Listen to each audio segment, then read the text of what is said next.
Hello, peeps. I'm sitting here at 4 o'clock in the afternoon and enjoying the last little bit of sunlight. And I have a mysterious animal for you here. So, 3 guesses what it is. 1, 2, 3. Fjörullatli.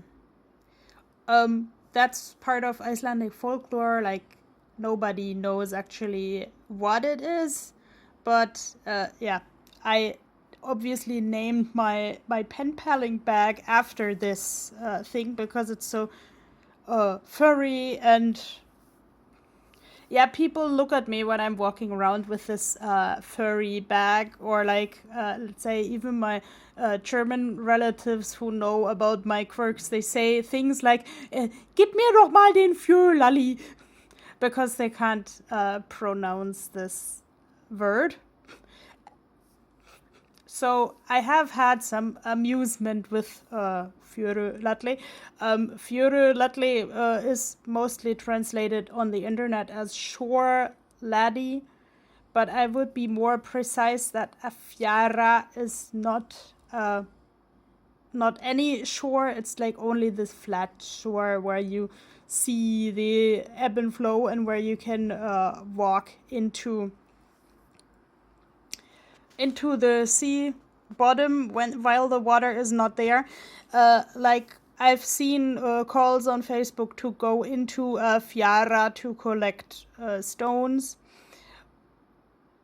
So, or like also to collect particular types of seaweed that are edible. So Fjara is home to a lot of life and social activities, and obviously to this animal that is said to be the size of a sheep. Nobody knows for sure what it is, but there are like several documented sightings of it, mostly by older people. Mostly like the most stuff that I saw is by people who cannot longer be asked because they have long passed away. I found one more recent blog post by a younger woman who says that the sea monsters of Iceland are sort of a little bit of a taboo. So I had to think of something going boo when you're just harmlessly trying to take photos. Especially farmers sometimes supposedly complain about that Fjörullatli thing because it tries to mate with the sheep, and it can even produce offspring with the sheep. And the sheep are like malformed in many ways, but let's say many of those ways described on the web also seemed a little bit like exaggerated to me. I sort of can accept the idea of extra legs, but I can't accept the idea of the other ideas that were kind of there. And like no one has ever photographed such an offspring, but as you might have noticed, I'm a lot into unexplained phenomena and crypto zoology. So I actually think that if Fjörullatli is the size of a sheep and has a stubby tail and can produce offspring with sheep, he has to be of the goat or sheep family. So maybe what people saw might be a sheep with a genetic alteration. What actually here supports my own sheep hypothesis is that some people who have met Fjörullatli also say he tries to push people into the water. And as a child, I had quite a panic of sheep because they pushed me and they ran over me whenever I was at a farm. So yes, sheep are pushy. But the more authentic dangers of being in Iceland is like sheep in the middle of the road that are hopping to the road without any warning. So yeah, drive safe if you come to Iceland.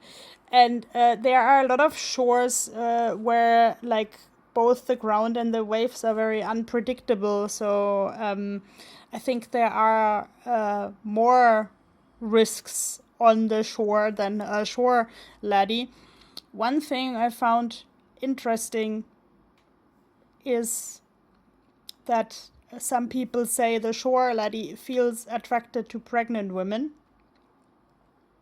and follows them. Usually it does nothing to them, but I don't know if it was silent and dark and no one around me, and such a animal would sneak up to me and I would have to protect my unborn child. I think I would feel sort of creepy. But yeah, watch your step when you're going to shorelines, when you're around sheep and around animals which you don't know. I might make another video about more sea monsters. Some of them are tentatively explained by big sea turtles, but principally there are no reptiles in Iceland.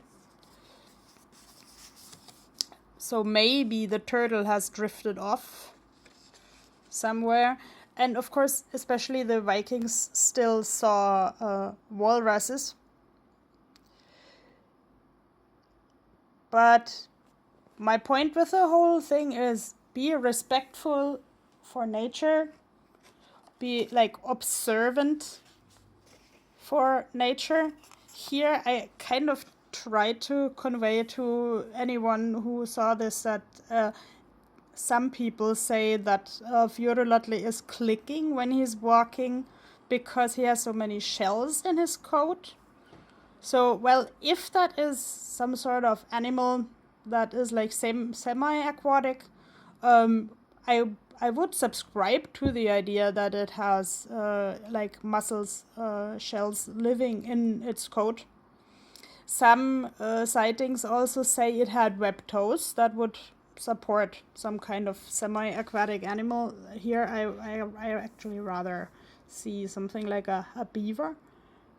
Maybe there is a big beaver. Maybe there is some fossil thing still alive. And yeah, I want to close this video with a quote by someone named Jón Vídalín. If you only knew what was in the ocean, you wouldn't even dare to stick your little finger into the ocean. So, I wish you a nice evening, some positive chills, and some inspiration to do something good for nature. Bye!